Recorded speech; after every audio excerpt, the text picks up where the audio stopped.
Toutes les propositions des réalisatrices, voilà, elles sont là, elles vibrent, on les connaît, on a les pitchs et moi c'est surtout ça que je veux voilà, célébrer.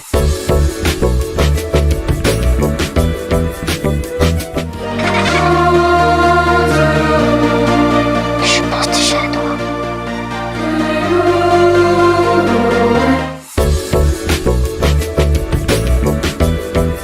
Bah oui, c'est un film qui du coup, pour moi est vraiment le film d'après Portrait, qui continue en fait des réflexions, des gestes, des curiosités, voire des plaisirs même que j'ai découvert en tournant Portrait, notamment cette idée d'un cinéma un peu magique, d'apparition, le début d'esquisse de certains fantômes et d'une dynamique fantastique.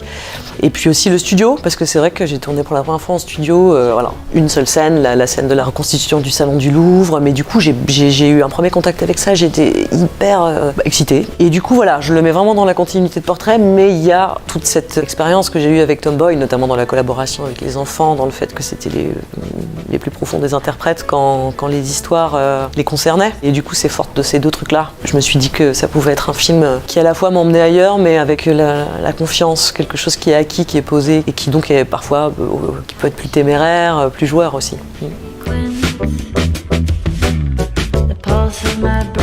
En fait, j'ai jamais tourné de film automnal, parce que Tomboy c'était vraiment un film d'été, mais il y avait cette forêt qui était, voilà, qui avait...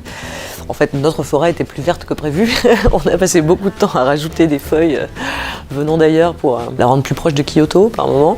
Cette idée de l'automne, c'était aussi l'idée du cinéma d'animation japonais, l'idée d'un nuancier assez flamboyant aussi, d'une nature à la fois super colorée avec toute cette mélancolie de l'automne et tout. Et c'est vraiment une saison, autant Portrait devait être un film d'automne parce que je l'ai tourné en automne et que je voulais un peu dans la convention de la Bretagne, le gris métallique du ciel qui tombe dans la mer, etc. J'ai eu genre le grand soleil et je l'ai accueilli comme une bonne nouvelle puisque c'est mon métier, d'accueillir les choses comme des bonnes nouvelles.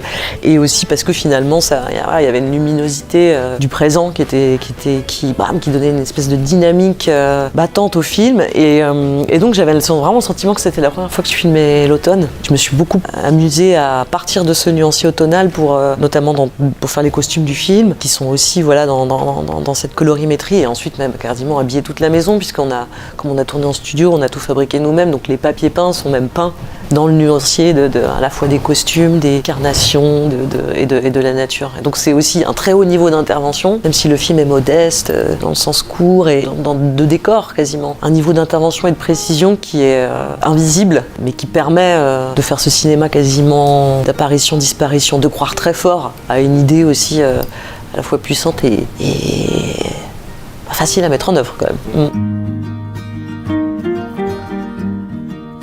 C'est vrai que c'est l'autre point commun avec Tomboy, c'est la question du duo fille-père. Et que Mathieu Demy était déjà une figure de père en duo avec son enfant. Là, il y avait cette idée de, voilà, le père, c'est le seul personnage qui appartient réellement au présent, enfin qui est vraiment là en fait. La mère, elle a disparu, les autres personnages, est-ce qu'ils existent vraiment ou pas?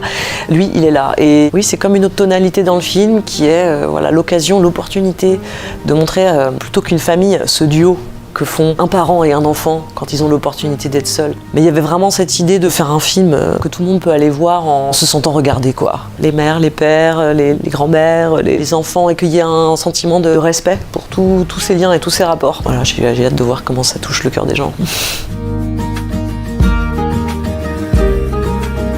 J'ai vu Petite Fille, j'ai pas vu Adolescente. Et j'ai vu Petite Fille, moi elle m'a beaucoup touchée cette mère, parce que j'ai l'impression qu'on l'a regardé parfois avec moins de bienveillance. Voilà, pour le coup, c'est un duo mère-fille, un duo de mère-fille solidaire au présent. Et justement, une mère qui se bat pour le présent de son enfant, pas pour son futur. Pour le coup, c'est un exemple, quoi, de se battre pour le présent, quoi. Toujours le pouvoir de transformation du cinéma, c'est-à-dire que ça nous fasse mieux accompagner les gens autour de nous dans nos vies, quoi, en pensant à elles et à elles deux.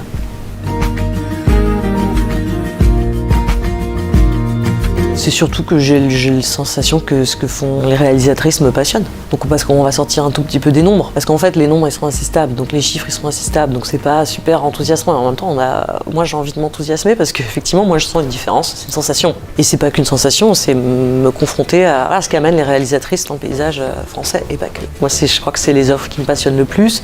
C'est les films que j'attends le plus. Si on me demande quelles sont mes grandes curiosités là pour les films que j'ai envie de voir qui vont sortir, mais c'est Chloé Zhao, c'est Valérie Lemercier. On attend la sélection cannoise, mais toutes les propositions des réalisatrices, elles sont là, elles vibrent, on les connaît, on a les pitchs. Et moi, c'est surtout ça que je veux célébrer. Il y a de l'excitation, il y a de l'expérimentation, et j'espère que leurs propositions, elles vont être respectées, beaucoup.